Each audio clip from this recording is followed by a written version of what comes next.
Good evening, everybody. This is a very exciting moment because this is actually the first event that takes place in this room where the Munich Security Conference will start tomorrow.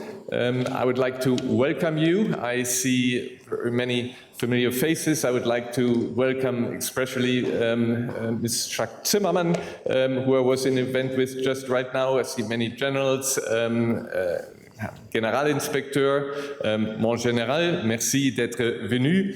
Ich möchte aber ganz besonders, I would like to welcome especially those who are here from Munich, from the population, so to speak, of Munich, because this is an open event. The Innovation Night, which I would like to welcome you here, is a part of the Munich Security Conference outreach event. This is open to the general public, and for those of you from Munich who come here, this is a kind of a thank you message to you who have to endure the Munich Security Conference for the next 3 days with all the traffic problems. We hope that we don't have any demonstrations this time because everybody agrees with these topics that we'll be discussing. But thank you for coming, and you can look forward to an interesting night. We have to thank, and I would like to express a special thanks to our co-hosts this evening. This is Sven Weizenegger and General Michael Vetter from the Bundeswehr Cyber Innovation Hub. We have been working very closely together in preparing the Security Innovation Night. A special welcome to our speakers and panelists. I look forward to tonight's event, which will include a video statement by Mikhail Fedorov from Kiev. He is the Deputy Prime Minister for Innovations, Development of Education, Science and Technology, and Minister of Digital Transformation. He cannot be here with us, but we will have him on screen. We'll have a panel discussion. We'll have a presentation by the Boston Consulting Group of this year's report from the Defense Innovation Readiness Gap Series titled Realizing Partnerships Potential.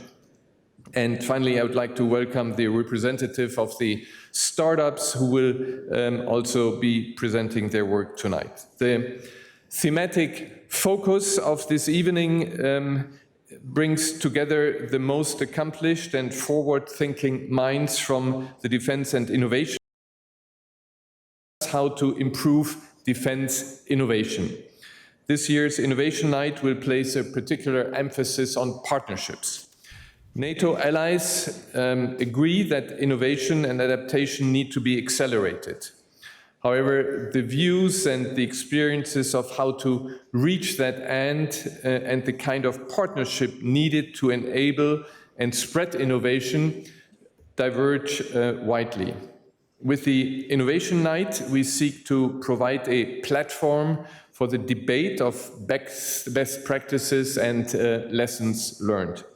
And this debate will be enriched by the insights of the BCG MSC Boston Consulting Group Munich Security Conference survey on global defense readiness. I would now like to hand over to Jean Meserve, who is moderating again this year's Innovation Night after having done that last year in a fantastic way. Thank you very much and enjoy the evening. Jean.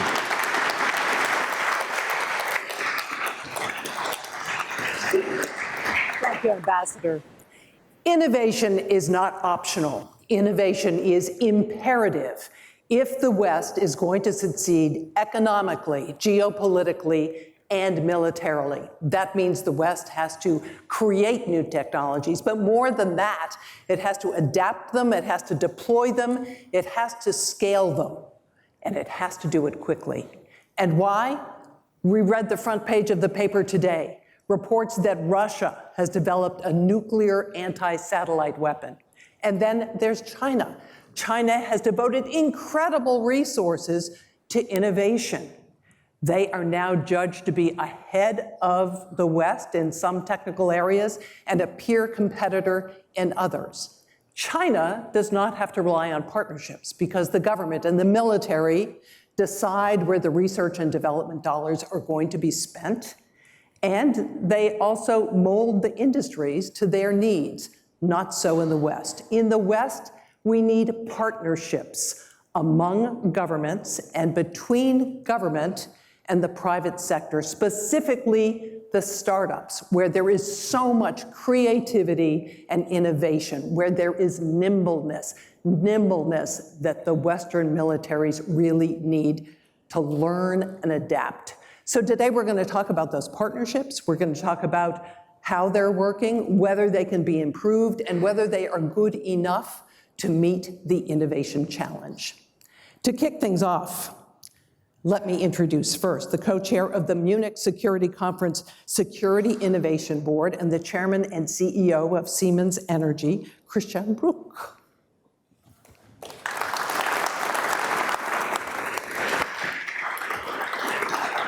Yeah, thank you very much, and Excellencies, ladies and gentlemen, dear Christoph, welcome to the Innovation Night of the Munich Security Conference.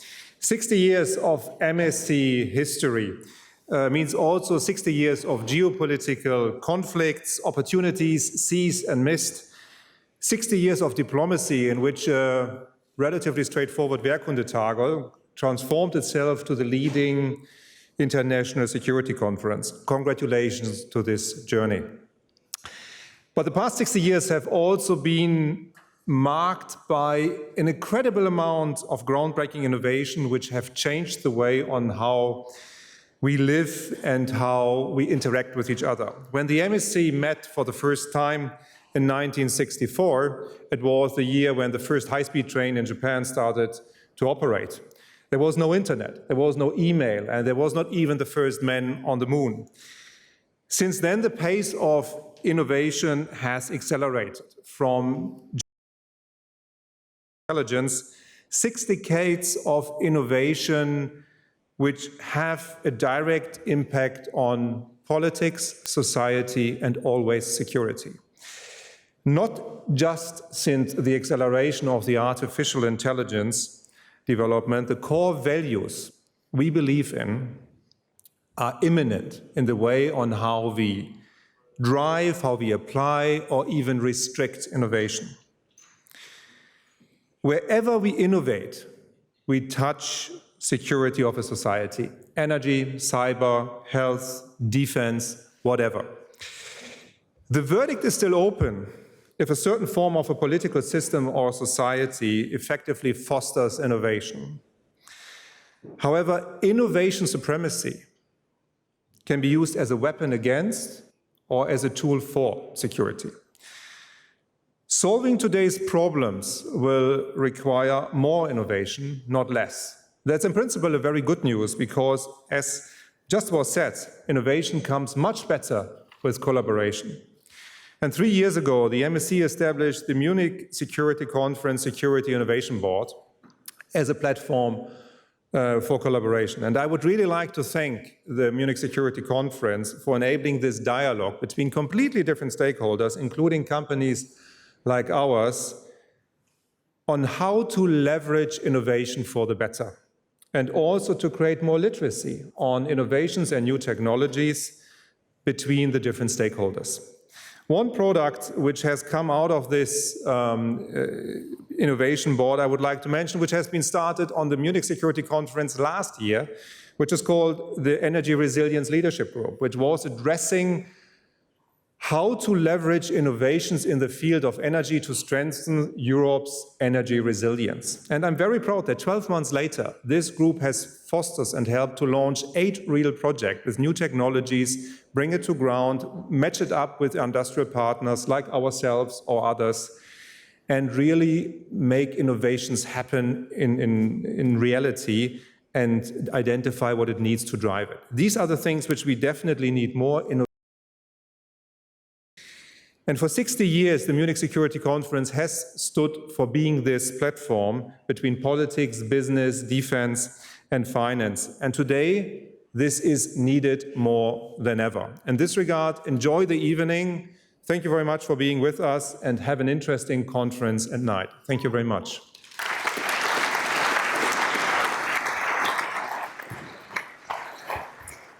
Thank you. The German Ministry of Defense Cyber Innovation Hub bills itself as a do tank rather than a think tank. Its mission is to build bridges between the military and the startup community to bring innovation to the military.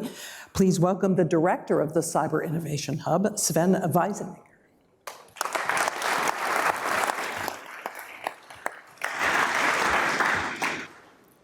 Dear State Secretary, members of the German Bundestag, Chief of Defense, Generals, Admirals, dear guests and friends. Tonight, we come together under the banner Stronger Together. This isn't just a slogan, it's the very core of our DNA.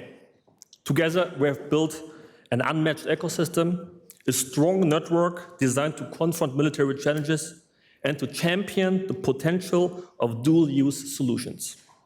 Together with startups, venture capital firms, corporates, and armed forces, we tackle not only today's but tomorrow's pressing issues. We are in a race against time, facing a world more unsafe than ever before. What's our response? Two forms of magic that set us apart: to execute in speed of light and to deeply emphasize with the true needs of the troops. It's more than our duty. It's our and your mission to ensure they have what's fundamental to defend our freedom. Achieving this monumental task requires few critical steps. First, we must extend our ecosystem, making it even more resilient and interconnected. Second, it's time to break down the barriers we have placed around ourselves. Barriers that hinder innovation and collaboration. Third, we must secure sustainable financing for our projects to safeguard our way of life for generations to come. Together, let's make this night a turning point, a moment we envision a safer future and commit to making it reality. Welcome to the MSC Innovation Night and enjoy this evening. Thank you very much.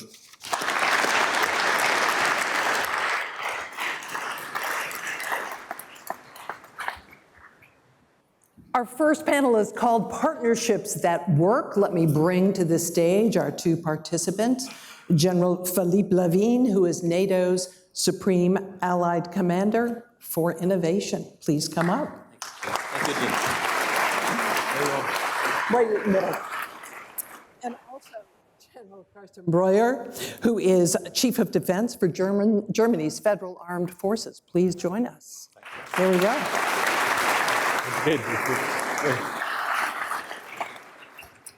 Thank you both for being here tonight. Thanks for having us. Yeah, very young people. Innovating. Of course. Innovative, very. I want to start with Ukraine. Ukraine has demonstrated every single day how important innovation is. Has it been enough of a shock to wake up Western militaries to the importance, to the necessity of innovating? General Lavigne, why don't you start that? Thank you very much. Well, I think it's not today that we are innovating. I think that, for example, in ACT 2012, we have created our innovation hub, and it was for the NATO command structure, and we've got a bunch of coders in order to try to solve the problem, for example, of SACEUR. And then we have created a network when we are talking about partnership. How to leverage partnership is through the network, because we don't have the knowledge, of course. The knowledge is everywhere in our nations. So, we've got more than 3,500 people linked in these networks. It could be institute, MIT Institute, or the technology university in Prague, for example. Or I was in Austin not so long ago, and we discuss about energy, for example. We discuss about quantum, we discussed. So I think networking is very important. But the thing is, because of the new reality is more faster and everywhere, that we have to speed up. And it's not only speed, it's scale. So it's why we need more and more partnership, and of course more and more cooperation between the civilian sector and the defense sector. And my last point, if I may, is that today defense is no more in front. It's the civilian sector who is in front. I was talking about 5G with Nokia, and 2 days ago. And of course, 5G, we can have 5G for tactical radio interoperability, for example. So it's so important that defense become the fast follower of civilian sector in terms of innovation. General Boyer, your response to this idea of Ukraine, and has it revolutionized attitudes towards innovation? Well, are you asking, are we quick enough? Yes. And if this is the truth, well, I was in ACT, I was working here in Brussels for ACT, and that time when we did multiple futures. I think it was a good concept. We were trying to look into the future, and we had good results out of this. Did anything happen out of this? Well, we had concepts, of course. Did it came to practice? No. So I think we are now forced to be quicker. We are forced to be more innovative. We are forced to be on the edge of new technologies, and we have to see what's on the shelf. We have to see what others are doing. We have to be quick, otherwise we will lose. So there's a counterfactual in the Boston Consulting Group study that we're going to hear a lot more about in the future. They studied the innovation gap. They talked to ministries of defense, and they found that the gap is narrower than it was last year, but essentially what it was 2 years. This would seem to indicate that, in fact, ministries of defense are not moving fast enough. Can you respond? I think that yet we don't have maybe the processes that can leverage, for example, emerging and disruptive technology, and it's why we need it. We've got new structure, for example, in NATO, we've got Diana, which will help. It's just the beginning. We've got our first challenges at the end of the year. So that means that, of course, we are going to be better tomorrow, but today we are bringing the tools in order to be better. When I heard about ecosystem and you create an ecosystem, I must say, in our nation, we don't create ecosystem. In the civilian sector, I was in France some days ago, and of course it's the same in many nations. They create ecosystem for artificial intelligence. That means that, and defense, it's not part of it yet. But then you can leverage startups dealing with artificial intelligence. And you just have to look, of course, what is very important is that warfighters can be part of this ecosystem in order to see some opportunities for us, directly linked with our need. And so, yes, yet we are not, we don't have enough tool to be as fast as we need. Well, living in big organizations and a Ministry of Defense, and I think it's in every country it's the same, in every state it's the same. A Ministry of Defense is a big organization. And in big organizations you have a lot of processes. Those processes are very often designed not to speed up. And once you're tied in a process like this, you probably get the clear warning that you have to be quick, but you can't do it within this torture of being tied to normal procedures. And I want to talk a lot more about procurement and the stumbling block that sometimes is to innovation. But before we do that, I want to go to this mindset question again. and bounce off the two of you the recent comments by former President Donald Trump, who is a leading candidate for president in the United States, who has again made disparaging remarks about NATO and raised the specter that the US may not be a participant. Given the fact that the US has been the driving engine of innovation within NATO, does this create even more urgency for Europe to develop its innovation sector? Well, I think, and it's the beauty of the team. You know, in a team, of course, I'm a rugby fan, but we can talk about handball or football. You have to be individually very good. And then it's, of course, in order to give that to the team, and then Carsten rely on me because I'm good and we can do something together. Of course. But if you're missing a key member of the team. Yeah, but that means that every nation is leveraging innovation. All the nations. I was talking with the Albanian minister this morning in DEFMIN in Brussels. And because we have met in this country before, and then he told me, the first thing he told me, it was, oh, now the innovation hub is open and we've got smart guys and I say, wow, so great. Because second point, we had last year a very important experimentation in Latvia on 5G next-gen core network with 5G.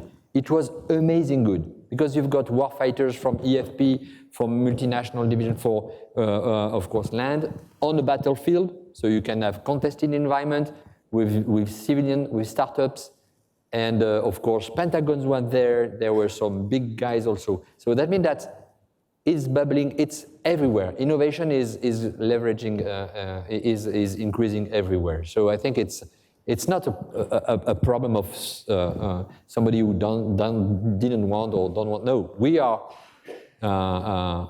in movement to create more and more innovation. Do you want to respond to that? Well, I hope we are not losing this member of the team. But you're absolutely right. If there is one member going out of the team, we have to adjust on this. Not seeing this, because I think also for Trump, if he's running for president, if he's becoming president, if the election is going into this direction, I would guess that he will see that NATO has changed over the last couple of years since his first tenure. And now coming into this, he might see that NATO is a good deal, in his sense, a good deal. But on the other hand, if this is true, and if the US is not bringing that much new technology into NATO, well, then it will change. It will go to someone else. We have to bring in more efforts then with other countries, with other member states, and this will happen. In Germany, you were saying you only can dance with those who are on the dance floor, and this is basically it. So one of the efforts that you mentioned was DIANA, which stands for Defense Innovation Accelerator for the North Atlantic. As you mentioned, you've now accepted your first cohort. How do you respond to the critics who say it isn't enough and it isn't fast enough? Well, I must say it's a young, very young organization, very young tool, and there were hundreds of participants. So that means that it's very attractive, and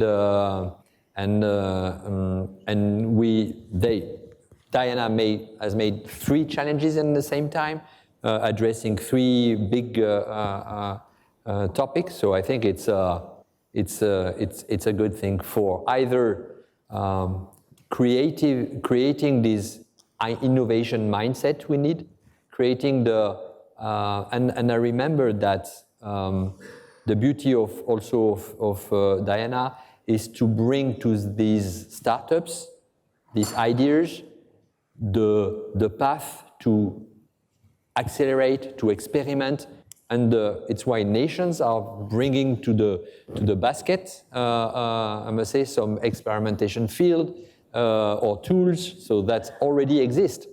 So if they are already exist, that means that we will go faster than if we have to create something to build it.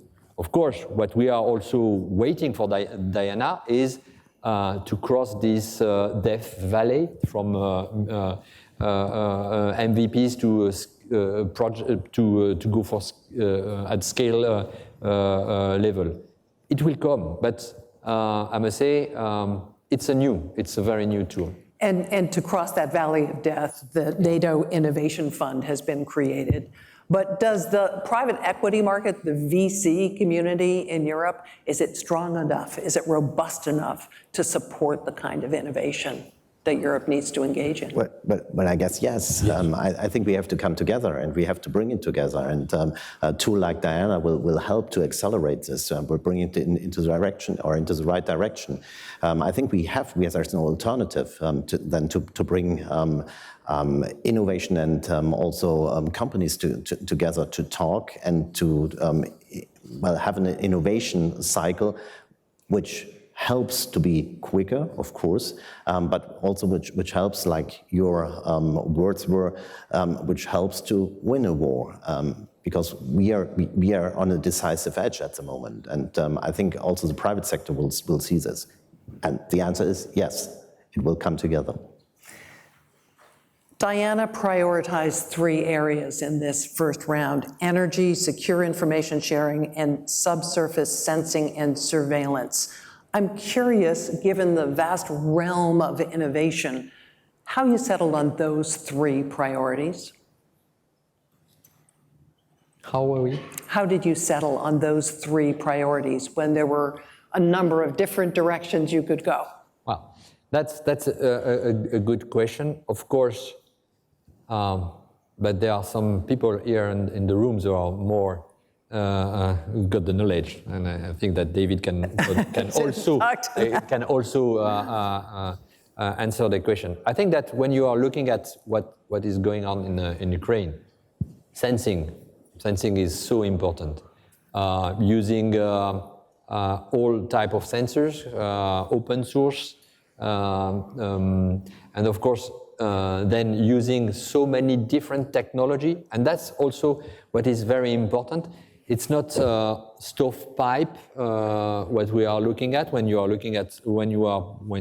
bringing that to the table, because sensing, of course, it's optic, it's observation, but it's also artificial intelligence in order to increase the level of sensing. Of course, it's what am I doing with this data?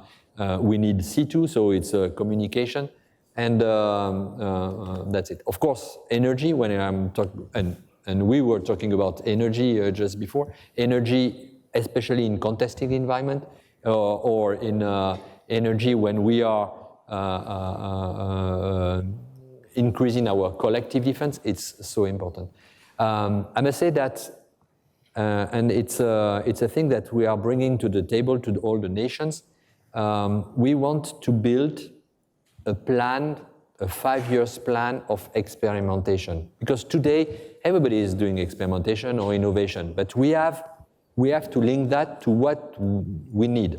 And we've got already a framework concept, which is called the warfighting capstone concept, with 5 imperatives and with 25 lines of delivery. So we know what we want.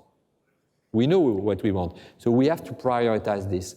And we are going to share that with the nation to say, hey, in order to develop in a coherent manner, when you are building a house, you are not putting the electricity first, you are building the foundation, and then, so we need to be sure that we are going to make innovation for the warfighters and for the priorities, of course. Is 5 years too long a timeline? No, it's not too long, because in 5 years, then you can plan. It's anticipation. 5 years, it's not long, because in 5 years it's not 5 years for one experimentation, it's 5 years of experimentation. That means that I was also with, it was last Tuesday, I was with the Science and Technology Organization of NATO.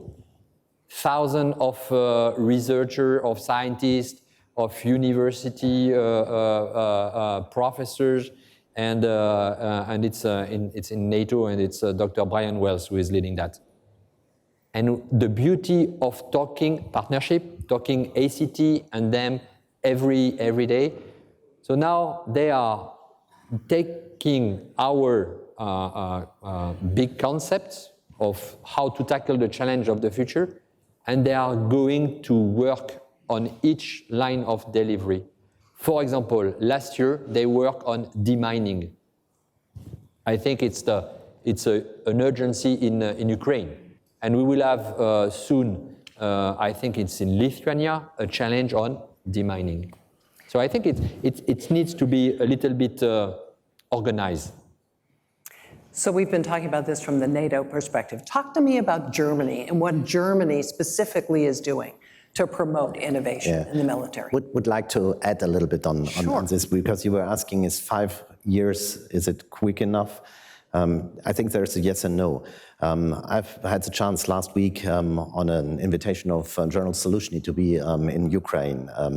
It was 10 minutes out that I met him, and then he had to go to the president. So I ended up with the new chief of defense in there. But they took me out into the training command, went there with a small team, and they created a kind of journey for me. So they showed me the classical warfighting scenario, with tanks around, with drones, of course. And then they went over drones and into an area where they had platforms which they can, well, establish machine guns, as well as they can use it for transportation.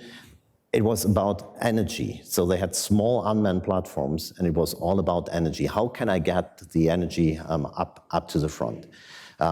Seeing this, I think in Diana, they are putting the right accents into this. They put they took the right points in it. Talking about Germany, is Germany doing enough?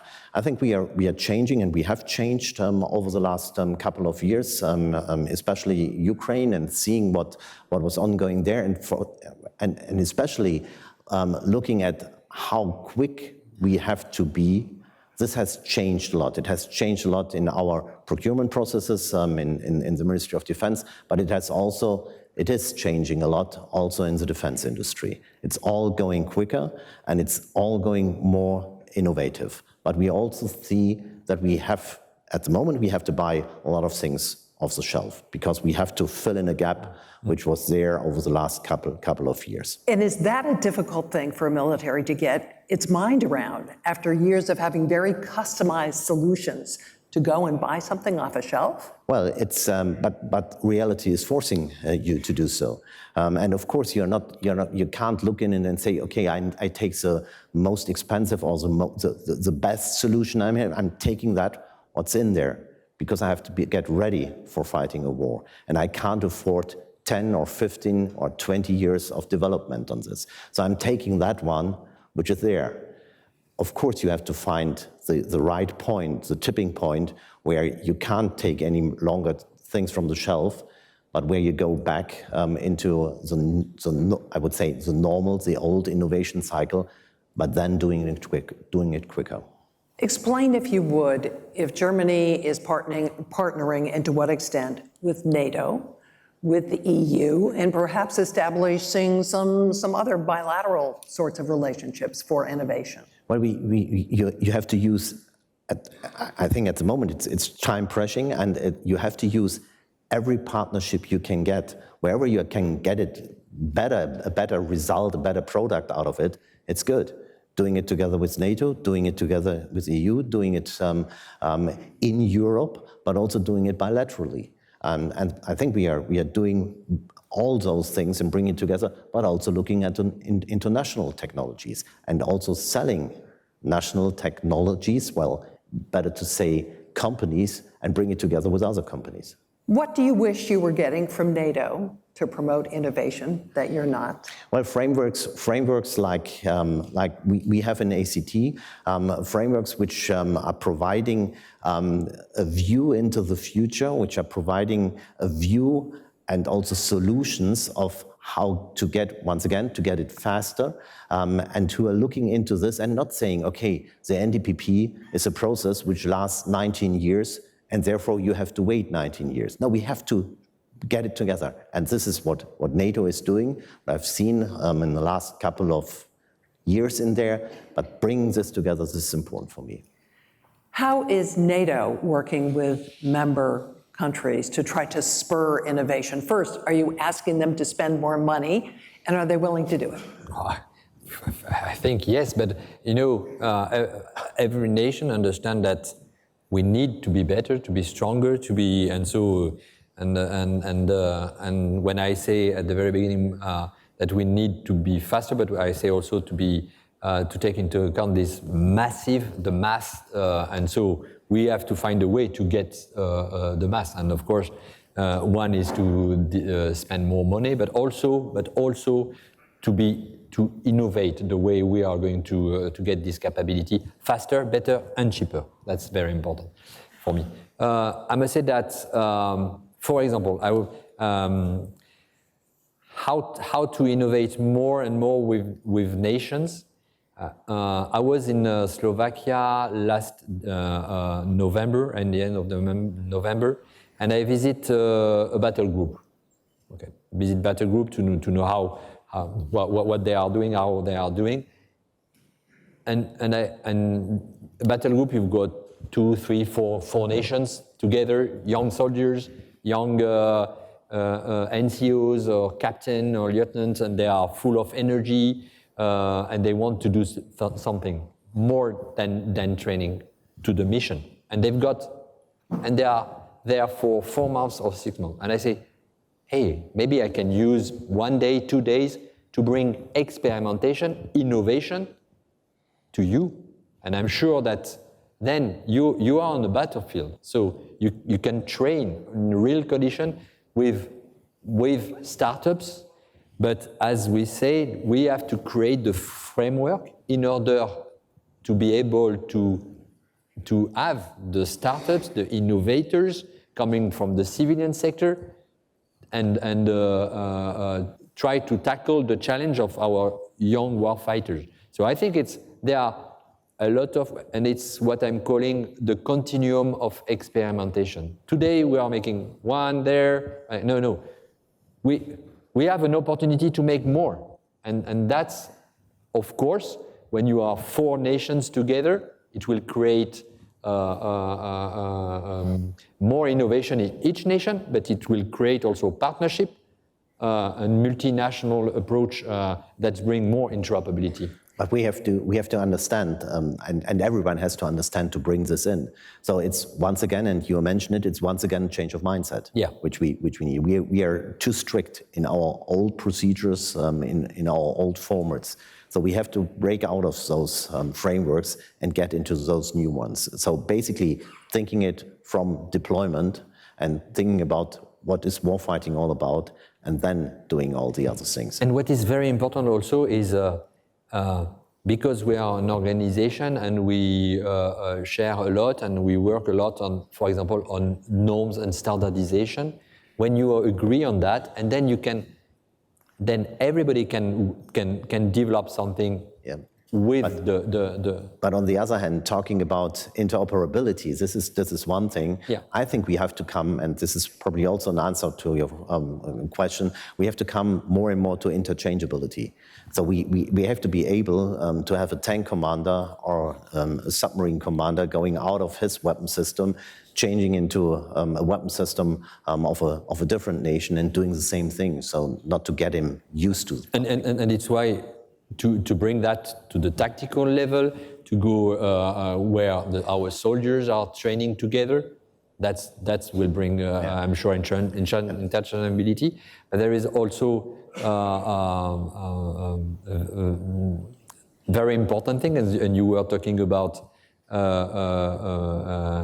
nation has to spend money. They have also to implement the norms we agree. Well, have you done that with all these new technologies? Have you established the guidelines, the standards? Yeah, the standard. You know, in NATO, we agreed as 31, soon 32 nation, that if there are civilian standards, we are going we are getting there. So, and that's also, of course, very important in for the digital transformation, for example. But if you're going to have true interoperability, everybody has to agree on the same standards. Well, that's true, yeah. Or NATO has to stand up those standards. Right. But this is, in what we are talking now, we have to change also, we are also always thinking in concept development and experimentation. I think Ukraine war shows us that we have to think about experimentation, development, and probably have a concept afterwards. Yeah, exactly. So it's not about standardization processes, interoperability frameworks where you need years and years and years to come to a standard. Also, this has to go quicker. But if I may also to add that, I think that our industry, defense industry base, has to move to a next gen defense industry base. And you can read the last paper, the strategy, U.S. strategy published last month about that, because and it was during our when I just jumped on the job, we made a NATO industry forum in Rome, and we bring on the stage IT companies among big defense companies, and wow, it was. But now we have to move quicker. The defense industry, the big ones, have to also. We have to build this next gen in order to get the technology and the way to develop that differently. You've talked about leveraging the innovation that you're seeing amongst member states and spreading it. Is there resistance to that? Do some countries say, hey, this is ours, we want to protect this niche, we want to protect our intellectual property? No? You know, first of all, there is a sense of collective of the team. And when you address young startup, and when you address dual use, when you address, well, they share a lot the technology. And I must say, well, what I'm waiting for NATO and for the nations is that defense armed forces know what's happening in the civilian sector first, and then be able to get what they need for the war fighters. So I think, and of course we are, as I say, we are training together. I would like if I could agree on this, but I can't. Yeah. I mean, from a NATO perspective, absolutely true. It's absolutely right what you said. From nation's perspective, of course, there are limitations. Of course, there's national industry, and of course, there are interests from national industries. And how big an obstacle is it to collaboration and partnership? I'm not sure if it is an obstacle. I think you have to work with it. Yeah. Sometimes you have to work around, but mostly you have to work with it. And then find out how can you have the real interest coming out of this, and link it together with the outcome. So I think it's not really an obstacle. Yeah. For example, if I'm taking the example of digital transformation, before we were platform centric, then we were network centric, and to protect our data, we build castle around the. Okay, and so then it was quite complicated to link everything. Now the digital transformation is about data centricity. I mean, the data is going to be the thing you are going to share or not, or to discover what you want to share. And then you can have your cloud, you can have if you have standards, norms, and the will to share. And it's not only technology, it's not only processes, it's also the will to share the data sharing policy from the nation. And you're right, but we should not forget one thing. So we are talking about innovation, we are talking about how can we get this together, we are talking about industry, but it's all about one thing. It's to fight a war, and it's about the warfighter in the front. Exactly. And he has to fight this war, and he has to win this war. Yeah. So all the things we are doing has to support him or her being there in the first row. Yeah.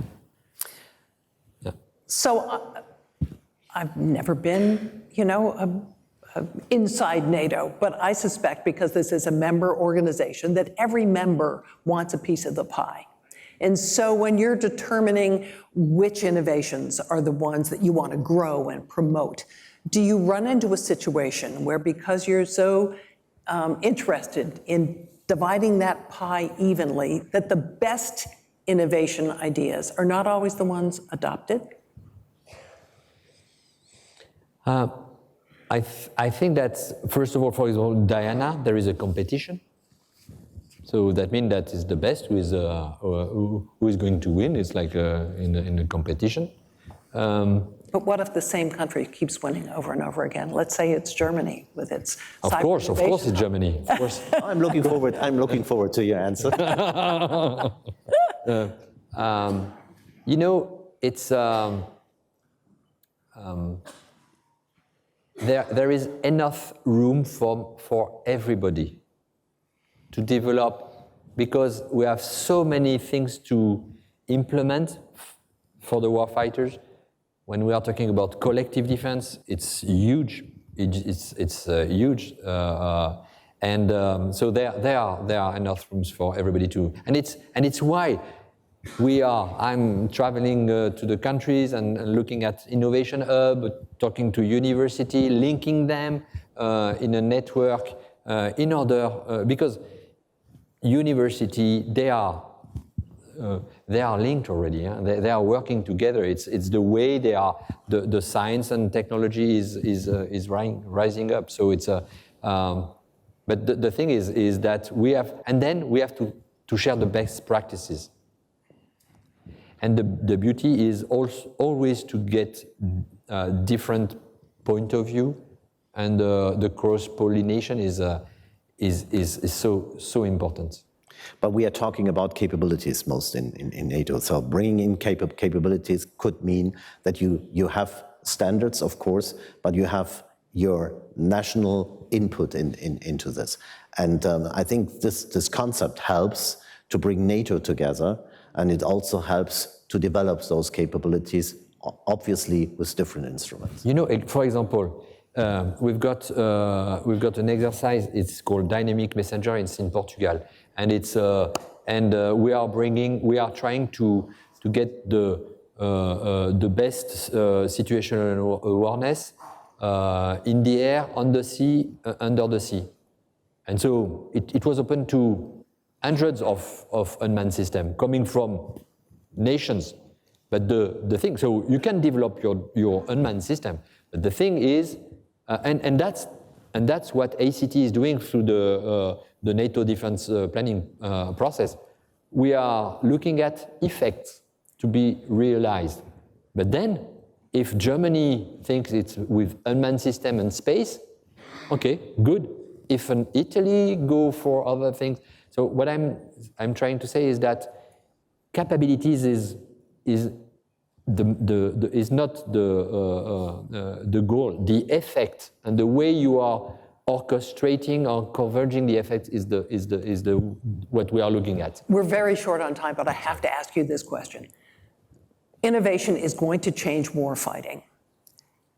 Are you looking at organization, at strategy, at tactics, as well as the innovation itself? Of course, it's so important. You have to bring it together. Yeah. And you can't think it in stovepipes. Yeah. And it's exactly what we are doing. Thanks for this question, because you're at the same time you're strengthening this idea behind this. We have to do it in that way. It's not that any longer in a way that you can think it separately and then try to bring it together in some NATO concept. We need to put joint at steroid, and it's called multi-domain operations to get the effect.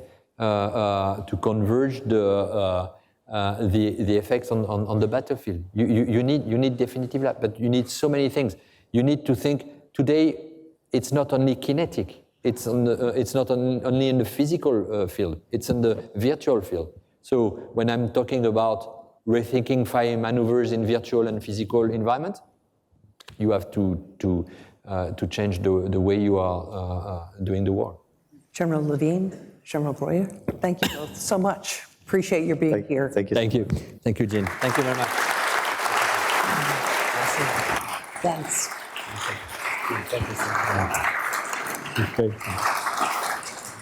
So we mentioned Ukraine and what a game changer and eye-opener the war in Ukraine has been as regards innovation. We're going to hear now via videotape from Mikhailo Fedorov. He is Ukraine's Deputy Prime Minister for Innovations, Development of Education, Science and Technologies, and Minister of Digital Transformation. Greetings to the Munich Innovation Night. I'm recording this video from my office in Kiev. Unfortunately, war-related issues made me cancel a visit to the conference. As the second anniversary of the full-scale invasion is approaching, it's fair to say that this is the most technologically advanced war in human history. Here in Ukraine, we are drafting a new doctrine of warfare. Basically, every day we reinvent the usage of technologies at the front line. The biggest game changer of tech war definitely became drones. Our key project is Army of Drones. In 2023, we made a real-life tech revolution. 98% of drones fighting at the front line are made in Ukraine. The amount of produced drones reached mark of 300,000 pieces last year. And this year, we have a pretty feasible goal to produce 1 million FPV drones. Spoiler from me. Of course, we will also work on increasing strike, long-range, and naval drones in Ukraine.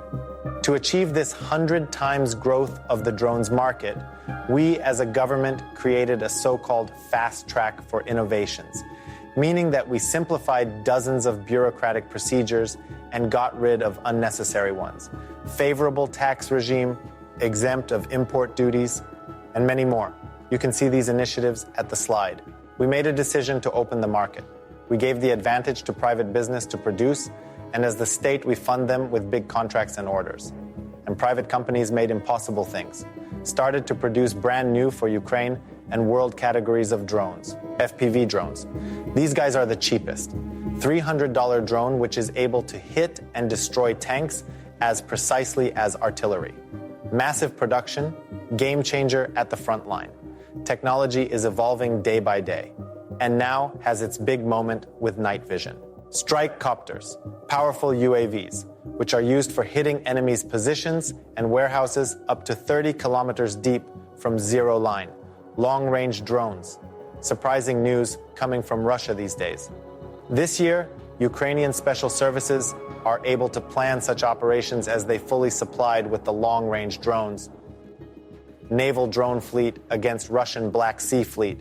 This is Magura, the first Ukraine's naval drone, which apparently became one of the biggest newsmakers in Black Sea. We believe in the idea of this drone. Fundraised money for the first prototypes via United 24 fundraising platform. And that what happened next. You can see footage from the latest operations in Black Sea. In the last 2 weeks, 2 Russian vessels have sunk near Crimea, Ivanovets and Caesar Kunikov. Naval drone is a pure asymmetric response which is provided by technologies.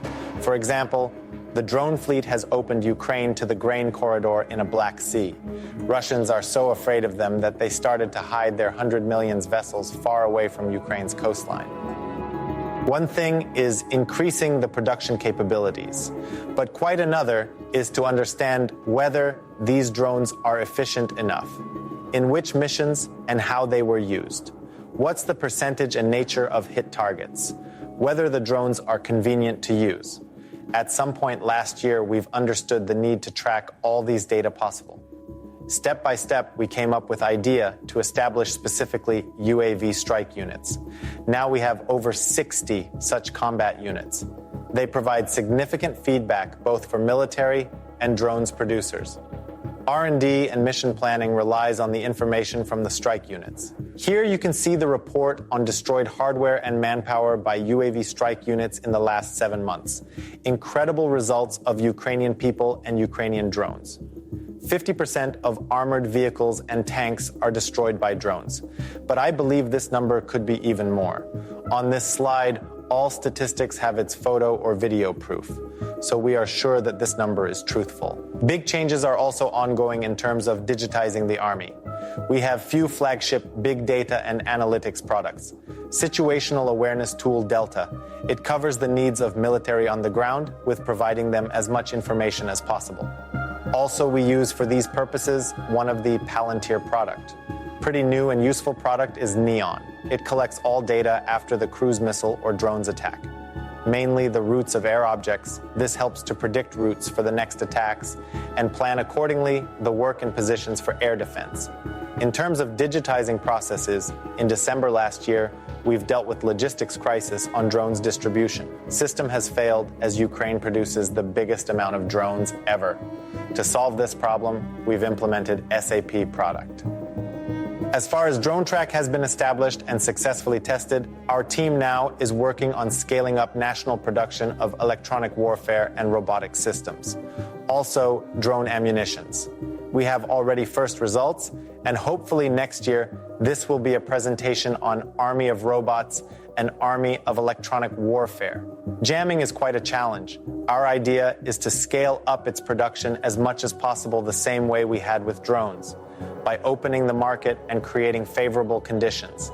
Every trench needs to have its own EW system.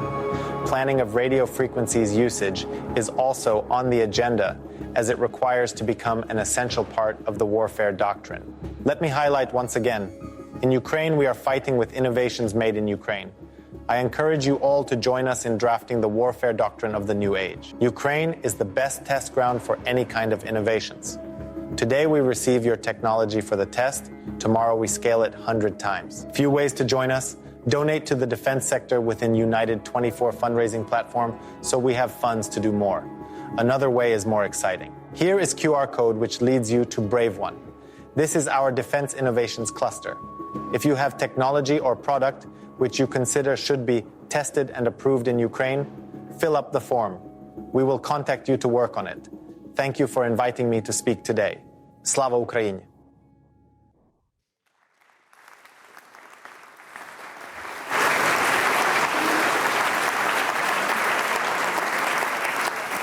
Since 2021, the Munich Security Conference Innovation Board has teamed up with the Boston Consulting Group to do a survey of ministries of defense and the EU and NATO to look at the state of innovation, to determine if there are any gaps, and to make recommendations on how to close them.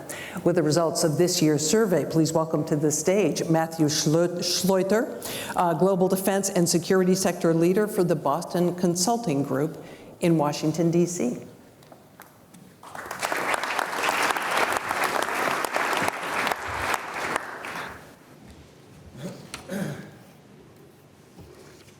Great, thank you, Jean, and good evening to your excellencies, distinguished guests, and ladies and gentlemen. Let me start by thanking the Munich Security Conference for hosting us and for their continued partnership, as well as to Deputy Prime Minister Fedorov for tonight's keynote speech and his inspiring comments about what's happening in Ukraine. This is my third Innovation Night getting to speak with you, and it is excellent to be reconnecting with you this evening. When MSC and BCG started this endeavor 3 years ago, the concept of innovation readiness was relatively new in defense, but is now becoming more mainstream. Innovation readiness defines how well ministries perform at the enablers of innovation, such as how do you structure your innovation portfolio? How do you develop your innovation ecosystems? How do you implement your innovation processes, governance, ambition, organizational structures? But performance against these innovation elements has historically been misunderstood.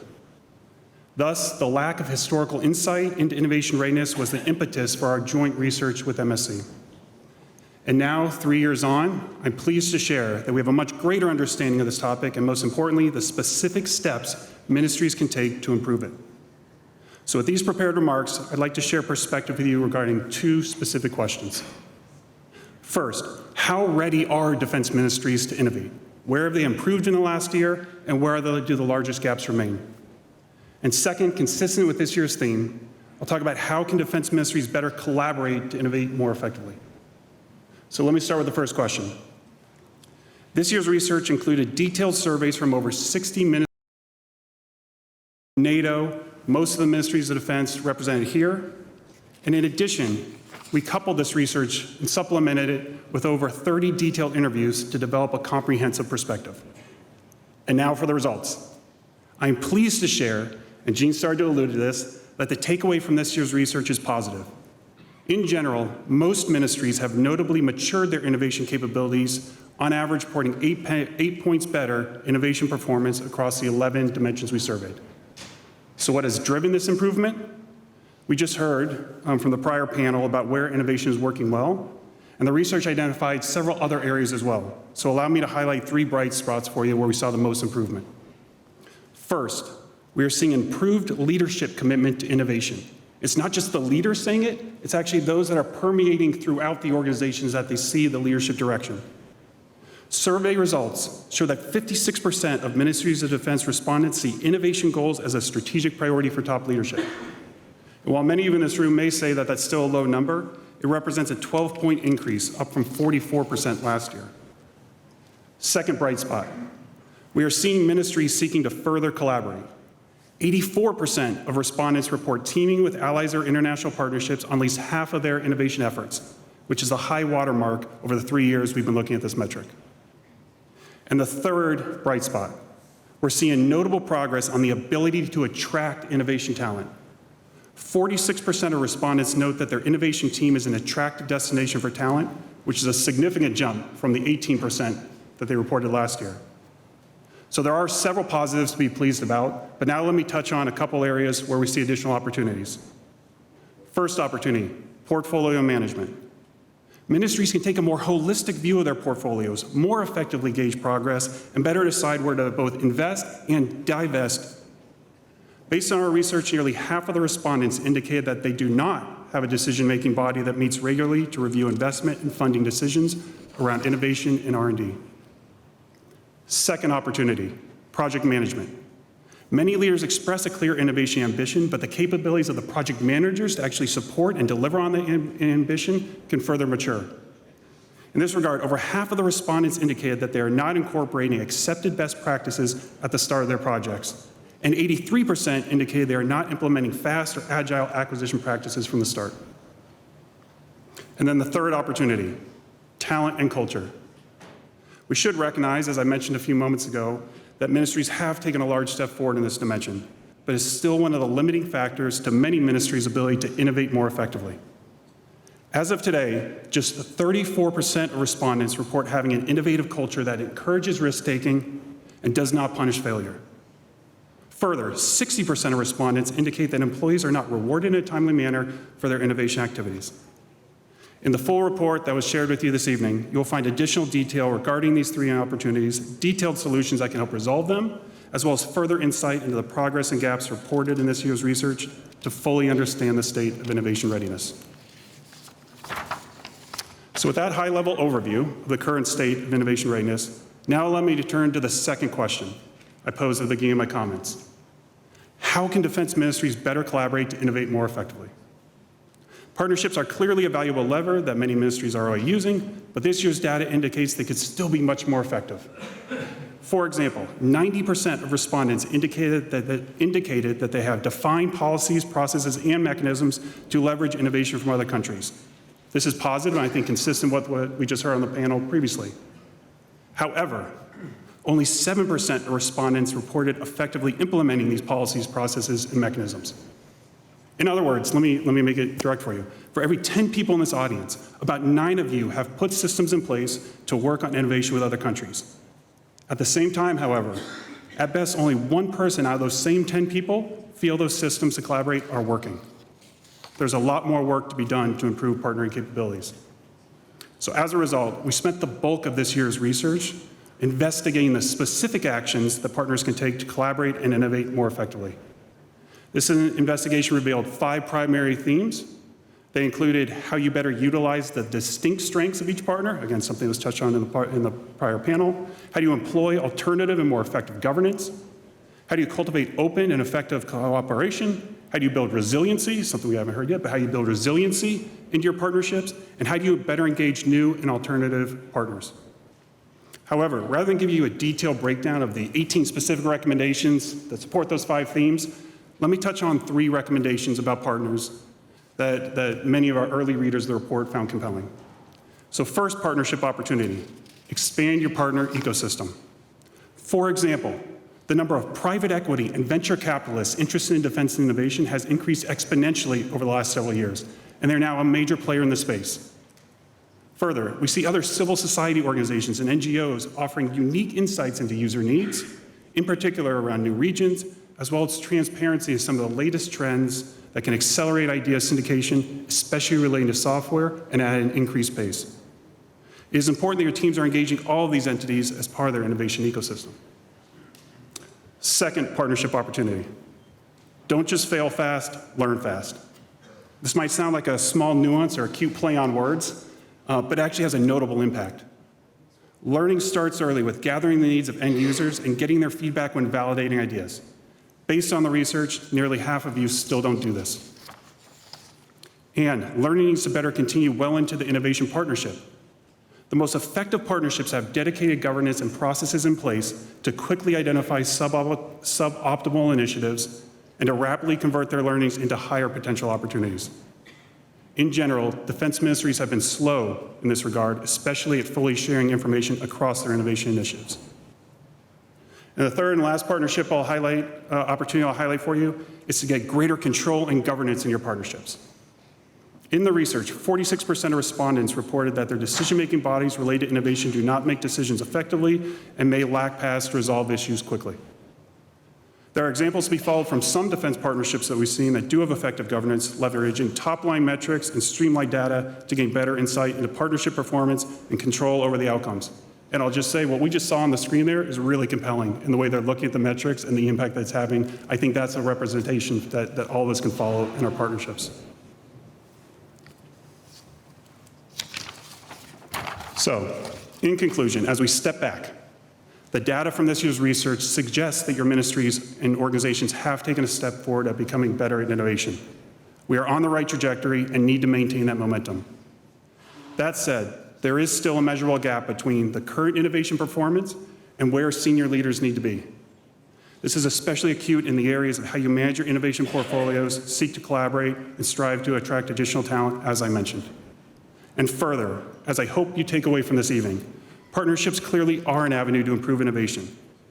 And that is something we inherently know and the data supports, but we should be very clear that actually realizing effective innovation partnerships is much more difficult than just talking about them. We have to do. And lastly, we hope this year's report can be a useful blueprint as you think about what to look for in your innovation partnerships. In the report, again, that was distributed, you will find further details regarding the statistics I've shared and practical suggestions to maintain positive momentum. Innovation readiness is a critical topic for everyone in this room, and I look forward to continuing the innovation conversation throughout the weekend. Thank you again to the Munich Security Conference, and specifically to MSC's Innovation Board for continuing to partner in this endeavor. We wish you a fantastic conference. Thank you.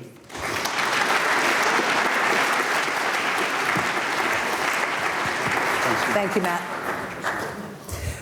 So we don't just want to talk about innovation tonight, we want to show it to you. So we are going to have presentations about 4 potentially game-changing technologies. The first technology we're going to talk about would promote situational awareness on the battlefield by enabling interactive visualization. Please welcome to the stage Christoph Ritschl of the Bundeswehr Cyber Innovation Hub and Alexandra Span of ESG to tell us all about it. Here you are.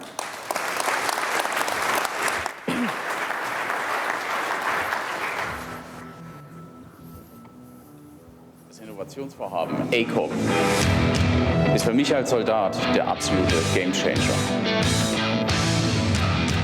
Damit ist es insgesamt möglich, auf weite Entfernung dreidimensionale Karten darzustellen.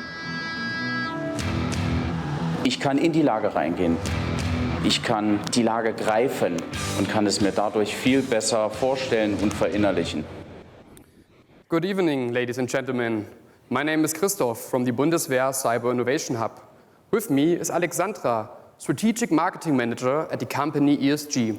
What we will show you today is proven innovation for military operations and simulation-based training. So let's dive right into it. The Army Simulation Center in Wildflecken provides military staff with an environment for simulation training. They also support them in planning and execution of combat exercises.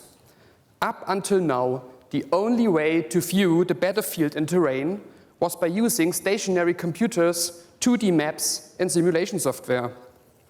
This leads us to the following questions. How can we prepare our military staff for wartime the most realistic way possible? Imagine you want to train alliance defense with a German armored division with a force of 18,000 soldiers in the Baltic states. Simple paper and computer maps are not enough for a qualified assessment of the battlefield and the terrain. For cost reasons, it's also not possible to transport all members of staff and support elements, around 700 people, to the Baltic states every time, along with the necessary technology.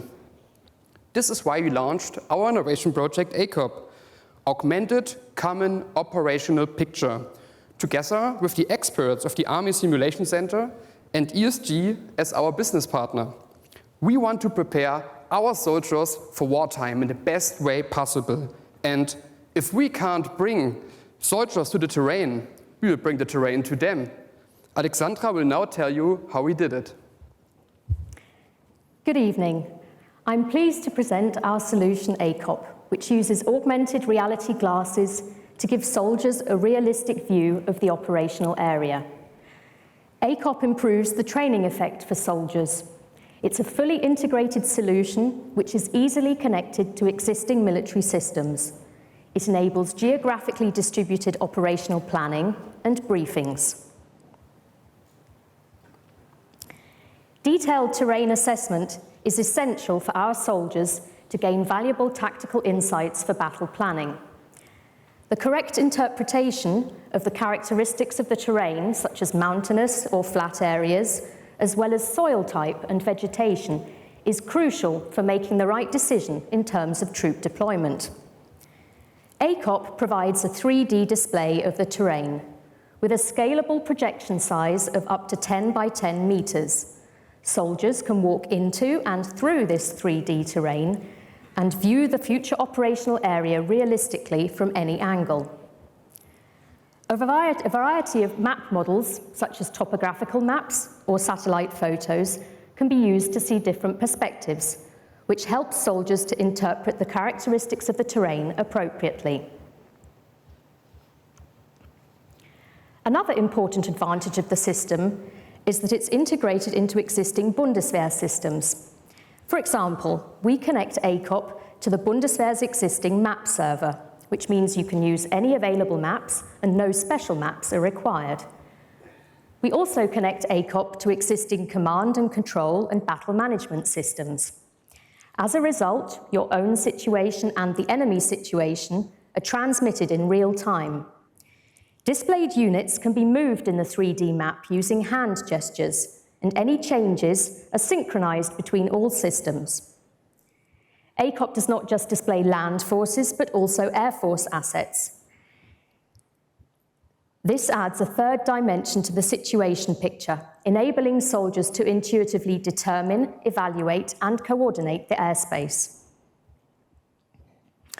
Today, military staff have to physically come together in one place for operational planning.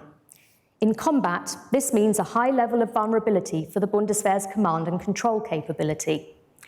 In this situation, just one enemy attack can drastically weaken the military command. Even in exercise situations, multinational exercises require a great deal of effort and expense for troops to practice across national borders. Our system allows you to plan operations, drills, and exercises with up to 20 people, regardless of their location. Using the presenter mode, which includes a virtual pointer, the situation display is shared with multiple users. They can then interact and make changes to the situation as required. We have successfully tested it many times with the Army Simulation Center and the 10th Armored Division. We are convinced that ACOP takes simulation-based training to the next level. Military units will also definitely use augmented reality in the future. By enabling these geographically distributed meetings, ACOP not only contributes to improved command capability, but also to the protection of our soldiers' lives. So let's sum it up. ACOP will take exercises and operations to the next level in combat and training. But before I leave the stage, I have one more thing to share with you. Innovation is not just about technology, it's about the people who have the courage to seize opportunities. Many people have contributed to the success of this innovation project, but without the commitment from Alexander Bayer, First Lieutenant Guidone, and especially my colleague Lara Pichulik, this project would not have been a great success. Thank you for your attention. Enjoy this inspiring evening.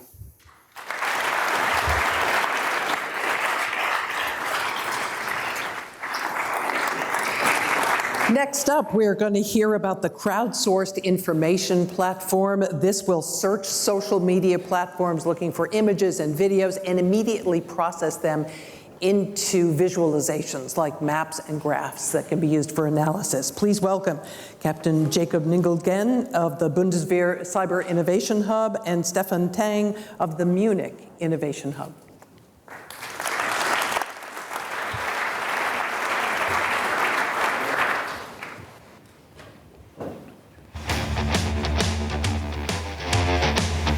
ZIP ist ein sehr gutes Beispiel für die Digitalisierung der Bundeswehr im Kontext von Landes- und Bundesverteidigung. Wir wollen verfügbare Daten aus den sozialen Medien für unsere konkrete Anwendungsfall im ZGO BW nutzbar machen. Die ZIP bietet uns die Möglichkeit, unsere Modelle der Befahrbarkeit des Geländes zu validieren und zu präzisieren.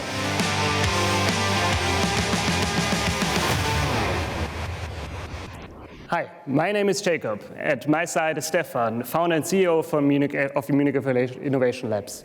I'm working as a cyber innovation manager at Bundeswehr Cyber Innovation Lab, and I'm really happy to now go on with our innovation.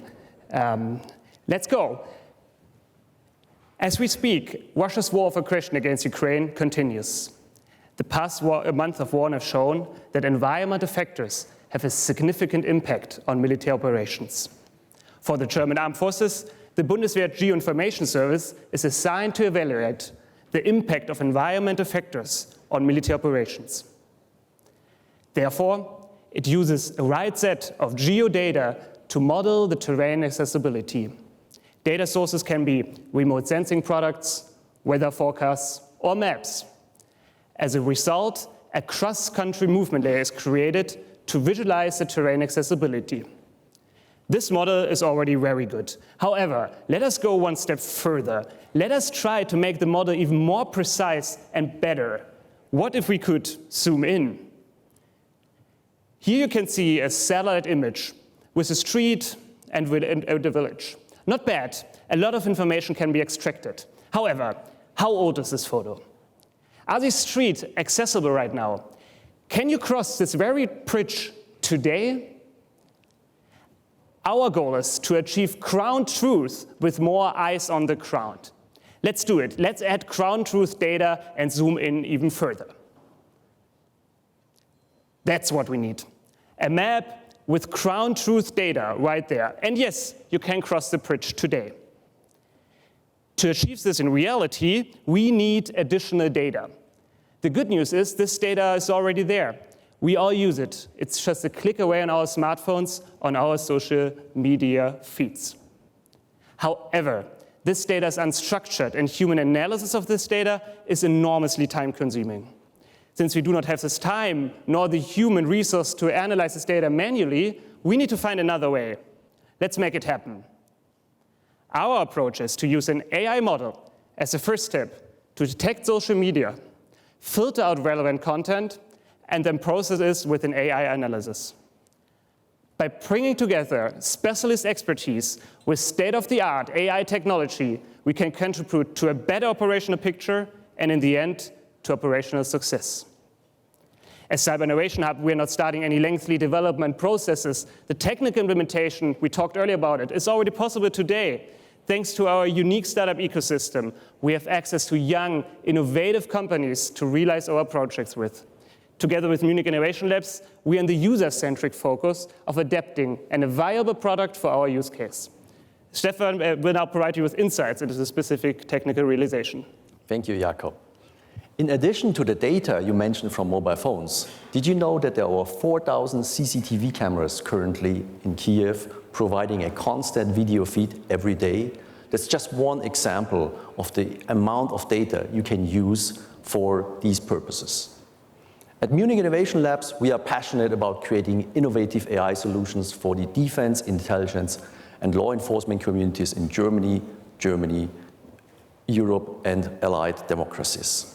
Only 6 weeks after the start of the project, we were able to conduct a military exercise with various units of the Bundeswehr in order to validate if the data and the AI models can support the experts. This was possible because of our inspector platform that is designed on 4 key pillars.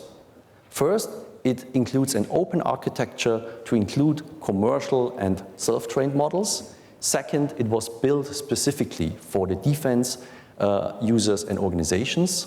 Third, its patented technology allows and empowers users and organizations to control and configure every step of the analysis. And fourth, it uses an open core model to ensure its deployability on a sovereign cloud. The first results provide an optimistic view. Can geoinformation be extracted to provide analysis of ground and weather conditions? The results are promising. Using state-of-the-art technology, such as large language models, we can extract an unprecedented amount of details at scale.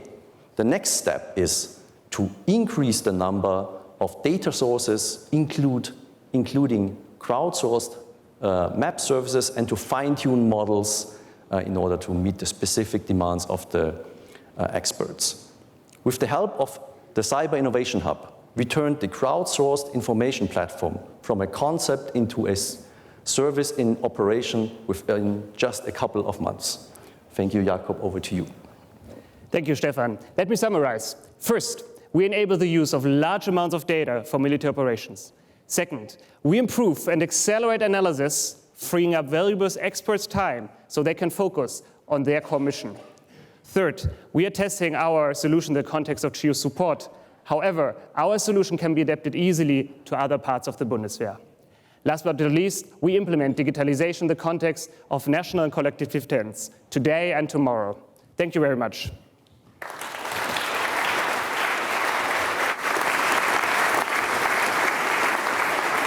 Thank you, Jacob and Stefan. Our third presentation involves combining data from multiple sources, from sensors in space to those underwater, to create a situational picture of what's happening on the surface and underwater. Here to present multi-sensor data fusion is Jan-Philipp Kron of the Bundeswehr Cyber Innovation Hub.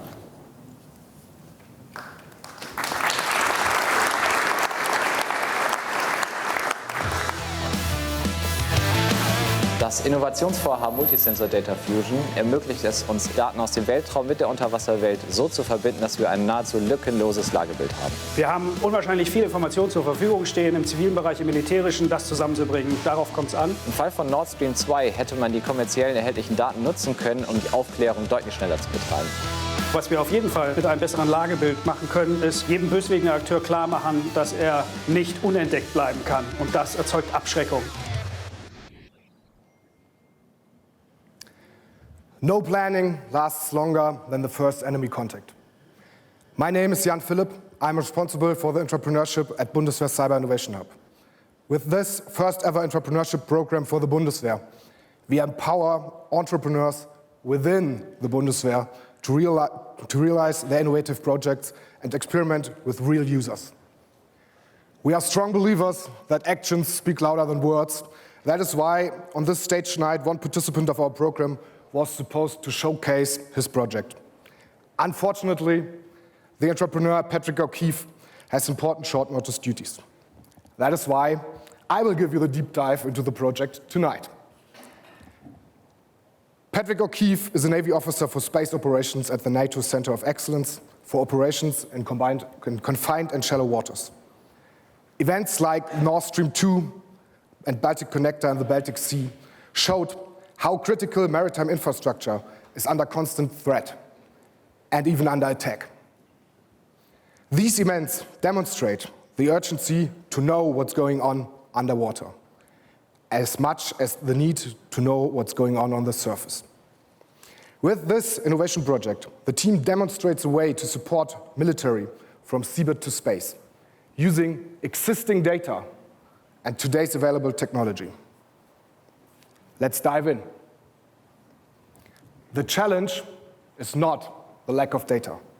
Nowadays, there's plenty of data available. Sensors on satellites with high revisiting rates, planes, balloons, drones, ships, offshore, onshore, seabed, you name it. The challenge is not the technology and to bring it all together. Nowadays, there's access to space-based internet fast enough to up and download large amounts of data, as well as algorithms able to process and highlight these large amounts of data. The challenge is to connect it all. To connect it all and adapt it to existing procedures and make it accessible for the end user, for the warfighter.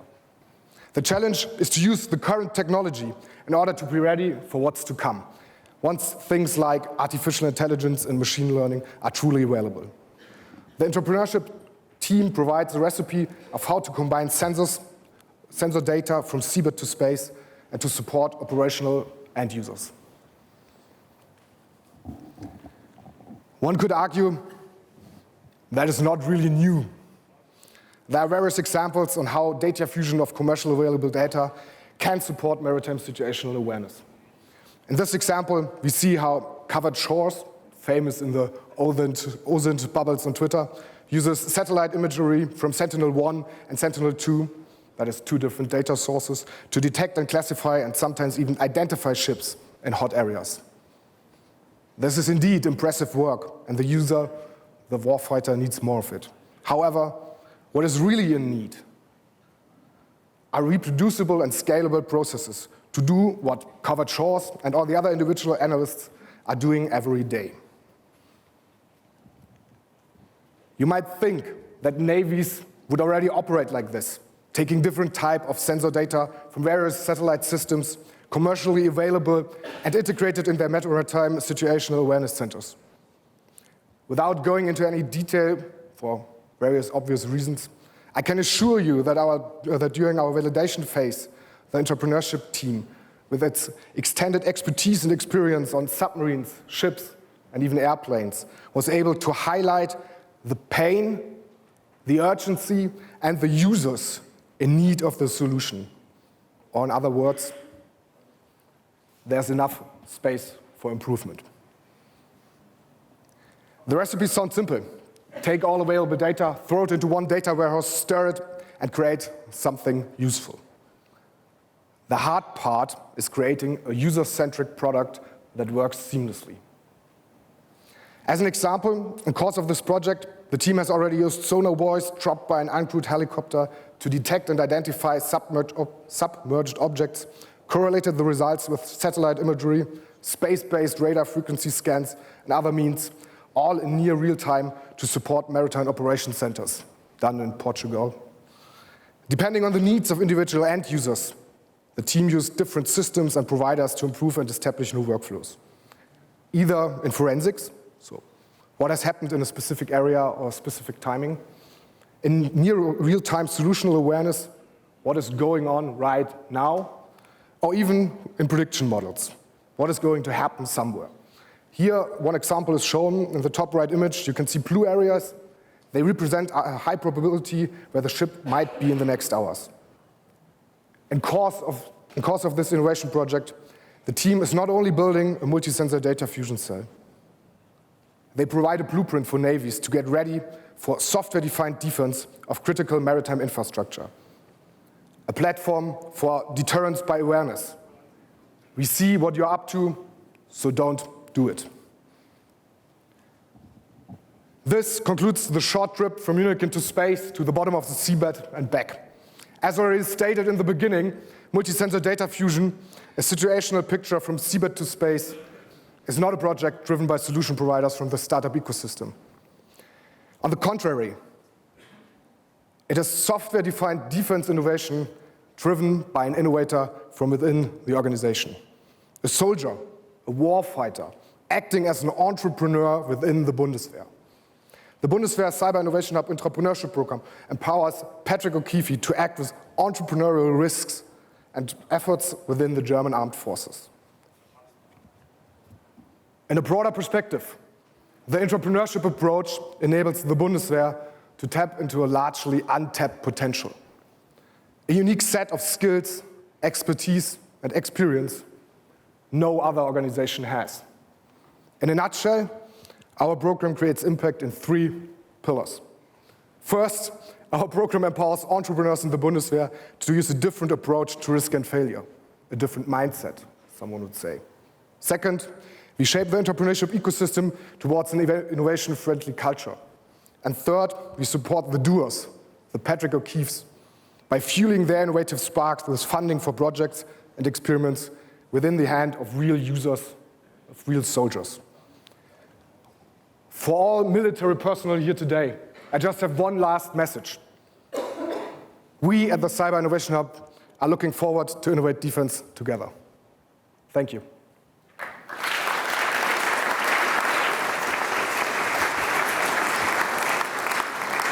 Thank you, Jan. Drones have become a key part of warfare. Our next presentation from Titan Technology is focused on developing a cost-effective counter-drone solution. Please welcome Bailash Nagi, Titan Technology CEO, and Batuhan Yamatachi, Titan CTO. Please come to the stage.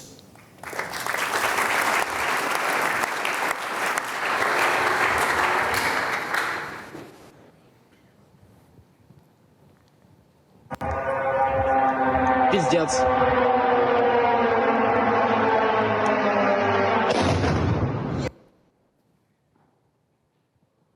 We are Titan, and we are developing a cost-effective counter-drone solution to protect people and critical infrastructure. My name is Balash, and I'm the CEO and co-founder of Titan Technologies. Imagine waking up to air sirens because drones are crashing down into the buildings nearby. That's what happened when we were last summer in Kiev. And that was the scariest moment in our lives. And this is the grim reality. 300 drones in a single month attacking civilian regions in Kiev. We are based here in Munich, but for us, it's important to see the problem from the first hand. And that's why we participated at the Anti-Shahed Hackathon last year, where we had the possibility to showcase our project to Minister Mikhailo Fedorov, and we were the only team from outside of Ukraine.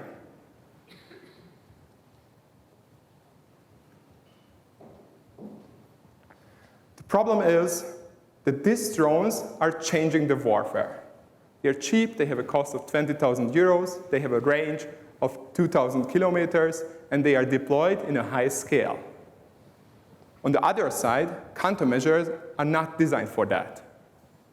The military is shooting down these drones with anti-aircraft guns and missiles, which cost millions.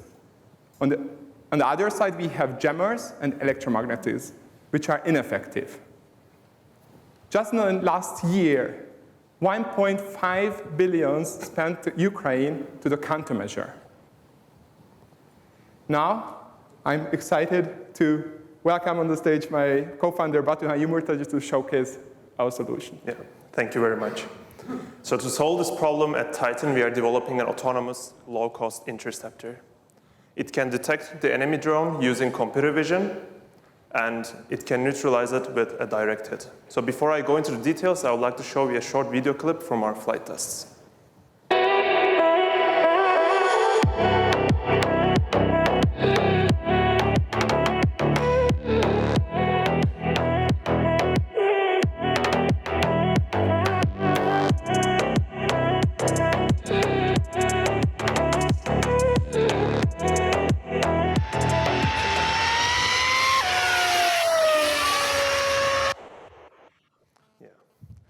Special thanks to Soldier Innovation Lab in Erding for their tremendous support for the flight tests.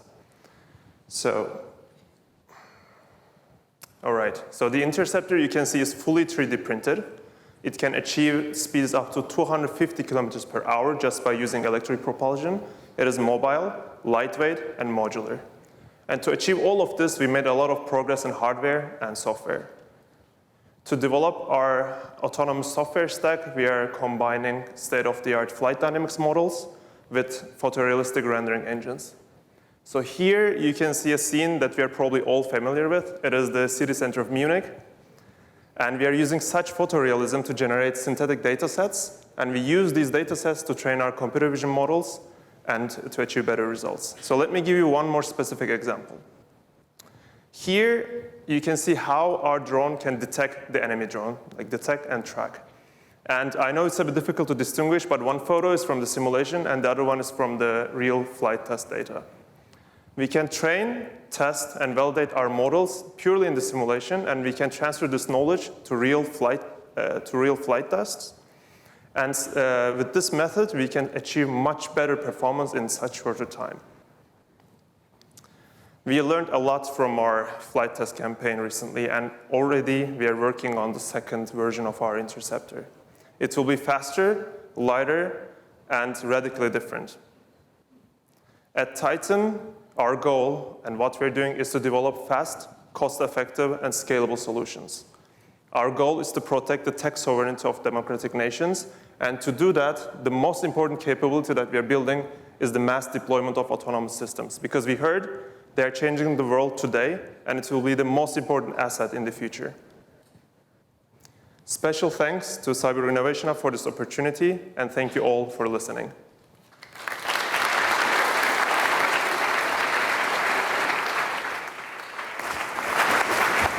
Thank you to all of our innovators. This is the kind of stuff we want to see more of. Let me bring my final panelists up onto the stage, if I could, please. Kyoki Jackson, where are you? There you are.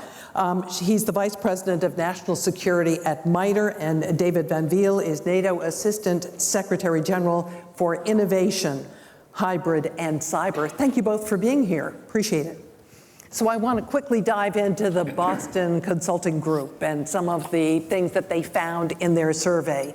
One of the things that really struck me is that half of those surveyed do not source or validate their innovation ideas with the end users. That sounds like a good way to waste a lot of effort and money. Am I right? Kyoki, you want to take that first? Let me jump in here. I think we see three big problems in terms of innovation and not achieving innovation. So the first is exactly what you're getting at. Innovation needs to start with real problems. It needs to start with the end users. It needs to start with operational warfighting for defense. The second is, honestly, fragmentation, and we heard a little bit about that earlier, that you've got a lot of innovation, but it doesn't necessarily add up to anything, and we're trying to achieve integrated warfighting outcomes, right? And then the third, honestly, is the sense of urgency and speed. I got to say, the last four presentations really make me feel a lot better about that. But to your point, we need to start with those end-user problems. It needs to start with operations analysis and similar kinds of mechanisms to tell what really matters.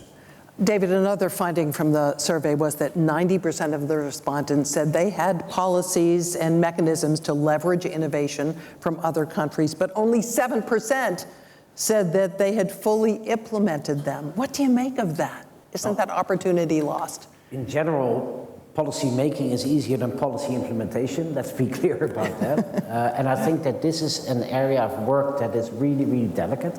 You need to get everything right in order to be able to really harness innovation from the concept all the way to the scaling and implementation. So for a lot of the allied countries, this is new territory.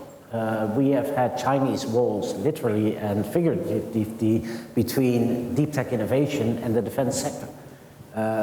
Those Chinese walls need to be broken down. Someone talks about the Death Valley. I mean, the good news was there weren't many innovative startups dying in the defense Death Valley.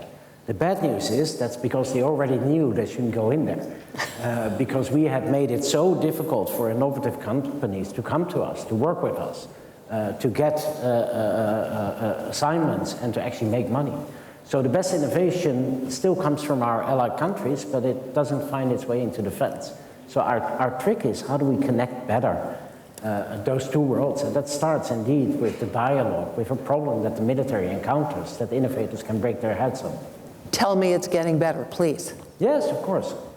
No, the glass is half full. I mean, When I started in this position 3.5 years ago, we were basically at NATO talking about innovation. And now we have vehicles like Diana, the NATO Innovation Fund, we have connections with organizations like MITRE, with MIT, with all the innovation hubs that we have in allied nations to work on defense problems. And we saw some great examples of defense innovation on the screen.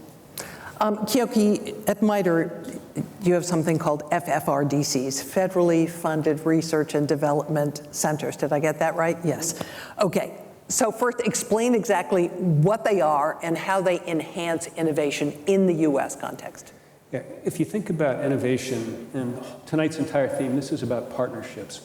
And how can you actually make partnerships work in an environment where oftentimes you're taking many nations that need to work together and may not have that experience, but then bridging between the public sector, government, the private sector, non-governmental organizations, and often people, particularly in the private sector, that have competing commercial interests. So the idea of an FFRDC, as you said, that is a trusted, objective organization that sits in between government and the private sector, is a bridge, is a connector, and allows things like trusted information sharing, both from the government side and industry side, for somebody who's not competing with private industry. Can you point to some concrete results from the FFRDC process? I can, and there's a lot in the defense space, but I'm going to use one, and this is because of the information sharing relevance. This is actually in aviation safety. And so there is a program that's been going for over 15 years now called ASIAS, Aviation Safety Information Analysis Sharing. Think about airlines. They compete fiercely. You have competition in some ways between the operators, the airlines, the unions, the manufacturers in a very dynamic ecosystem, and then government regulators. But if you're going to solve aviation safety problems and continue to drive down accident rates, you need somehow to be able to integrate that data and take real or get real solutions and real insights out of that, and somebody that can bring all that together without endangering intellectual property or competitively sensitive information from companies. So that's just one example where an FFRDC can do things that others can't easily do. Is there anything comparable in Europe? Well, I do think that when it comes down to specifically defense and dual-use innovation, that the US has a head start, and we need to be honest about that. Here in Europe, up until 2 years ago, before the invasion of Ukraine, the European Commission was talking about a taxonomy that would have put defense industry in the same category as porn and tobacco. So basically making it uninvestable.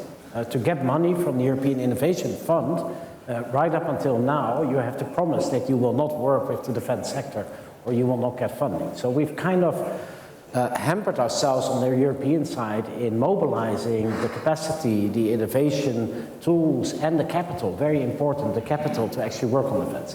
It's changing, and as NATO, we're trying to advocate this. We're trying to be there out in the field to show that this is very much investable, that this is very much ESG, because without security, nothing else matters. But David, if I could jump on that for a moment. And first of all, guten Abend München, herzliche Grüße to our entire public set of visitors here tonight. I would say there are examples that do have similar effects. And here in Germany, the Fraunhofer Institutes are an example where you have public and private partnerships, industry-centric. They are about applied research with real end-user applications in mind. So this is exactly the kind of ecosystem that we would like to build for defense. Kyoki just mentioned in his remarks about the FFRC that they provide a mechanism for protecting intellectual property. I'm also wondering about secure information when you're talking about collaboration between governments and the private sector. How problematic is that? There is some information that simply should not be shared, but one would think for effective innovation, you need to share it. How do you draw the line? Where do you put the wall? Well, you want to make it as open as possible. If you're scaring away young innovators because you make them sign a non-disclosure agreement, you're making them sign a licensing agreement that they can't work with anybody else, then if I'm a young innovator and I have a dual-use technology, I'll take the other route. I'll just make money and commercialize whatever I do. And that's what we see now. A lot of innovative companies that have a potential defense application actually start out in the commercial world. One big example in Ukraine, and you can Google them after we've finished, of course, is ICEYE, which is a young company which has more satellites in space now in a few years than many of the allied countries do. And their sensitive sensors are actually helping discovering camouflage tanks on the thick foliage at night in Ukraine. But they build it to watch the melting of the ice cap in the North Pole. So this is the kind of potential we have. We are really lagging behind in our armed forces in harnessing the potential that's already out there. So that's where we have to start. And then we can start building ourselves. And kudos to David. If you think about Diana and the Innovation Accelerator there, again, user-focused challenges. One of those first 3 challenges is around sensitive or secure information sharing, exactly the kind of problem that we're talking about here to enable interoperability across our coalition forces. The generals mentioned procurement, and we weren't really able to dig into that very deeply. Are you seeing, David, real reform in procurement policies? I don't know if this is an accurate number, but somebody said to me that within NATO, it can take 15 years to complete the procurement process. I always use the accurate number, which is 16.2 years. 16.2. So, well, innovation is moving not at the speed of light, but pretty darn fast. All of you in startups, I hope you manage to get through those 16.2 years. After that, you're probably still buying, dial-up computers, right? I mean, you won't change big organizations overnight. So what you have to create is a small organization attached to that organization to show the way. That's what Diana and the NATO Innovation Fund are doing. The NATO Innovation Fund is a venture capital fund which will give you money in the same terms and in the same speed as a normal venture capital fund will do. And Diana will give you grants and will help you in the procurement processes. In the end, militaries can do this. When we had people killed due to IEDs in Afghanistan, we managed to develop iterative GENIs within weeks and buy them and put them on our vehicles. I remember from the Dutch armed forces, we didn't have V-shaped armed personnel carriers, which you need if you want to deflect explosions coming from beneath. We bought them within a month. And they were out there within 6 weeks. So we can do it if we feel the urgency. Now the trick is, how do we create artificial urgency? How do we... Or how you institutionalize change. Yeah, but I mean, it's taxpayers' money, so there will always be procedures and scrutiny around investing large amounts of money. The question is more, which corners can we cut, and how do we make our processes more open to these innovative sites. And just to give you one example, if you work in the Ministry of Defense, then you plan your defense budget ahead for the next 15 years. And basically, I don't know what innovations I can give you next year. But then if you only have room in 15 years to implement them, we have a problem. There we can change, I think. General Levine talked about this earlier, but we need to be thinking about buying effects or capabilities, not products or systems. So we need to change acquisition to be much more agile and responsive. But it's more than just acquisition. So we're talking about innovation through this entire life cycle, the upfront analysis of what is it that we need. But then you heard about doctrine earlier in the discussion, operational concepts and new operational concepts and how to be innovative there. We just heard a great innovation example in training. You cannot actually put innovation in the field. I know that all these folks sitting here in the front row have seen this over and over again. You put leave-behind capabilities out there, if there's no training, if there's no sustainment, if there's no operational concept, it will sit there unused and then quietly disappear because nobody is picking it up and it kind of decays. So that's the entire life cycle that we need to focus on for innovation. David, how do we bridge the cultural gap between entrepreneurs who are all about risk-taking and militaries that are all about winning competitions? Well, I think military are great risk-takers, but they make calculated risks. But if you're in an environment like Afghanistan or now in Ukraine, you're putting your life at risk. That is the biggest risk you can take. That's bigger than an entrepreneur putting his savings on the line. So I think those cultures are not really different. but our bureaucracies are different. And there's a big difference between the bureaucracy that we created and the military mindset per se. I've seen innovators and operators getting along fine. Then the question is, who takes the decision we're going to buy this? And there somewhere it gets lost. And do you see a way to solve that problem? Yes, I think it's all our combined efforts. It's General Levine mentioning that we need to have more frequent experimentation. We need to get this into the hands of users. It's working on the basis of problem sets, but not specifying what you need. I mean, if you ask most generals here what they want to replace their tank with, then most, I won't say everyone, will say with a tank. But preferably more energy efficient, with a longer range weapon and better sensors on it. Well, maybe we need to be more open and look at the effects we're trying to achieve with a tank, and then find out whether or not a tank is the best answer to that solution. Kyoki, talent is another issue that's come up. Has the Ukraine war encouraged more creatives to enter the defense space? Well, we just saw a few examples here. Yes. But the point that I will really highlight is if innovation, defense innovation happens at the tactical edge, and that's where you are seeing these innovators. These are people on the front lines. There are people going to the front lines to work with them. I also say innovation in partnerships. We also need to take not just the tactical, but the strategic view. This is about partnerships that will eventually bring us to that world order that's based on democratic values, that is rules-based international order. I came here for my first time, 1982. German-American Partnership Program, an exchange program. That was my first time in Munich. I flew to the border, the eastern border, in a Bundeswehr helicopter with students, German students, American students, and we saw firsthand the Iron Curtain, the brutality of what that was in that time. So if we do not deter, if we fail in Ukraine, if we do not prevail in partnerships, if we do not prevail in innovation, we see an alternate future there that should give us all pause. So I think this has been a wonderful discussion tonight. Before we conclude it, number one, very quickly, your number one recommendation for those in the audience, action step they can take to promote innovation partnerships. Yeah, Diana and the NIF, they have websites. Please register, because we need you all. And as I said, even if you think that you are working on something that is not relevant for defense, I think 99% out of 100, you will be wrong, because everything is dual use nowadays. And start by starting. Perfect is the enemy of the good enough. Thank you both, Kyoki Jackson and David Van Beeld. Appreciate that.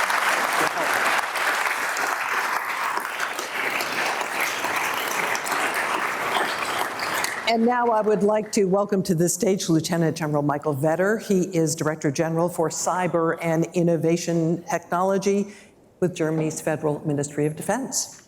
General. Yeah, thank you, Jean. Well, ladies and gentlemen, seeing me here means that we're reaching the end of this year's MSC Innovation Night. Making more out of stronger together, this was the motto. And we've discussed the value of partnerships with a clear focus on their role on fostering innovation in defense. And I guess we all found out this is urgently needed. Russia's war of aggression against Ukraine has marked a turning point in history, the famous Zeitenwende.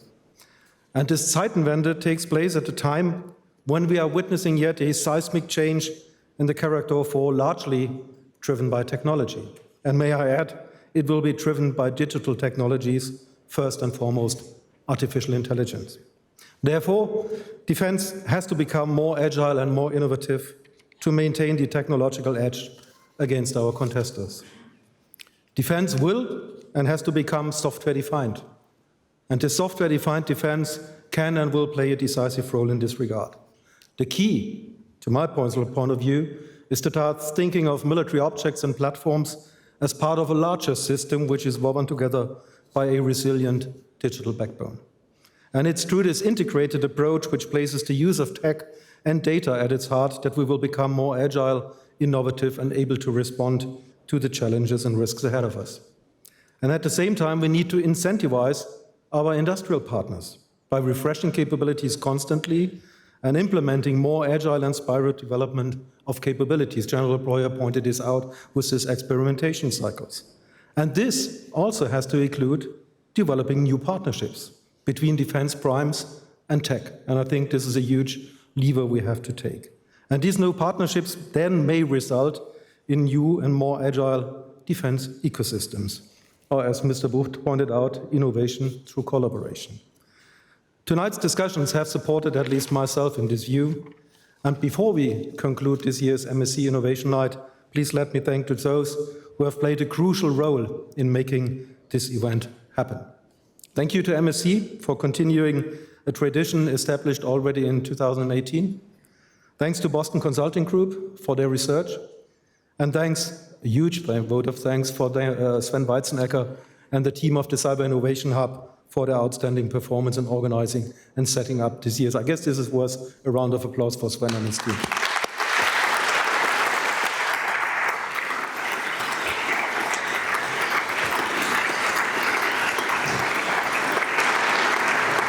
Thank you to all the speakers, thank you to all the panelists, and especially a very warm vote of thanks to the startups which have presented their ideas here to the plenum.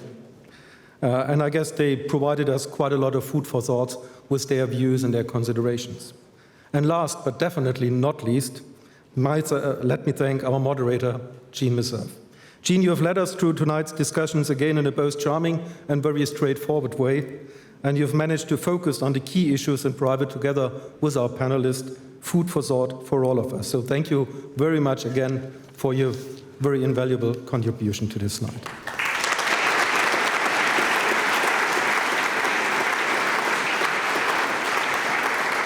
Ladies and gentlemen, this concludes the MSC Innovation Night for 2024.